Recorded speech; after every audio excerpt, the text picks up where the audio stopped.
O cristão é liberto da iniquidade pelo sangue de Cristo. Parte 03, dia 4 de março de 2025. Para que, enquanto houver vida, haja esperança. Isso eu noto, para frustrar aquela tentação com a qual Satanás ataca alguns, a saber, que eles não são eleitos e, portanto, eles não precisam se concentrar na religião, pois isso não funcionará com eles. Este é o raciocínio descarado do inferno, pois seu caso nunca será tão desesperado. Embora você seja bastante sem graça, e isso nunca tenha continuado por muito tempo, enquanto você não obstinadamente e totalmente maliciosamente rejeite a salvação por Cristo. Isso não pode provar que você não é um dos eleitos de Deus, pois a 11ª hora pode ser chamado ainda. Se, sem se afastar da iniquidade, nenhuma pessoa pode certamente saber que foi eleita ou que pertence a Deus. Por isso, de fato, uma pessoa pode saber. 2 Pedro 1,10. Mas sem isso, ninguém pode, pois Deus não nos permite, nem podemos ir em primeira mão e ler nossos nomes no livro da vida. Devemos aprendê-lo pela santificação, que é fruto da eleição, pela qual passamos a conhecer nossa eleição e nosso chamado eficaz. Em segundo lugar, em um uso de julgamento. Por meio disso, você pode tentar se você é o povo pactuado do Senhor ou não. Isso pode ser conhecido por você se afastar da iniquidade ou por não se afastar. Aqui, para ajudá-lo, mencionaremos as duas marcas a seguir. Marcos 1. Se você está se afastando da iniquidade, haverá um esforço sincero pela obediência universal. Salmo 119:6. Visando agradar a Deus em todas as coisas, e não se entregando a nenhum pecado conhecido, contentando-se em saber, em todos os casos, o que é pecado e o que é dever. Os verdadeiramente piedosos se colocarão contra os primeiros movimentos do pecado. Romanos 7,7. Contra pecado secreto. Salmo 19,12. Mesmo contra aquele pecado que mais facilmente os assedia. Salmo 18,23. E testemunhará contra si mesmo em várias formas. Mateus 5,3. Marcos 2.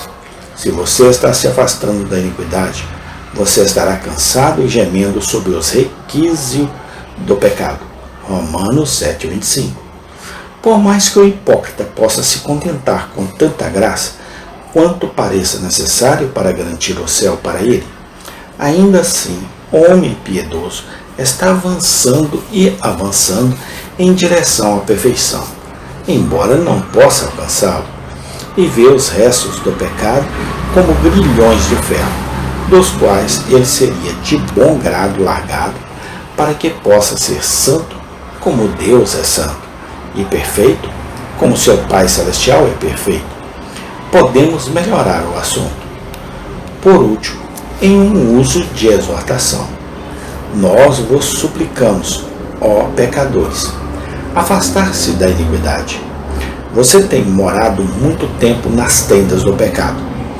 Você é chamado agora a se levantar e se afastar de todos os seus pecados para se separar deles livremente, para nunca mais voltar a eles. Mas para continuar se afastando cada vez mais deles, a exortação diz respeito a santos e pecadores. Existem 3 motivos que o texto nos permite prevalecer com os pecadores em afastá-lo de seus pecados. Esses são o mal do pecado, a conexão necessária entre uma pessoa que se afasta dele e sua pertença a Deus. É a obrigação que recai sobre os pecadores de se separar dele, de nomear o nome de Cristo. Devemos considerá-los separadamente como em sua natureza importantes e importantes, e que pudéssemos melhor olhá-los de modo a tirar todos vocês de seus pecados. Comecemos com 1. O pecado é um mal, um grande mal do qual você é chamado a se afastar.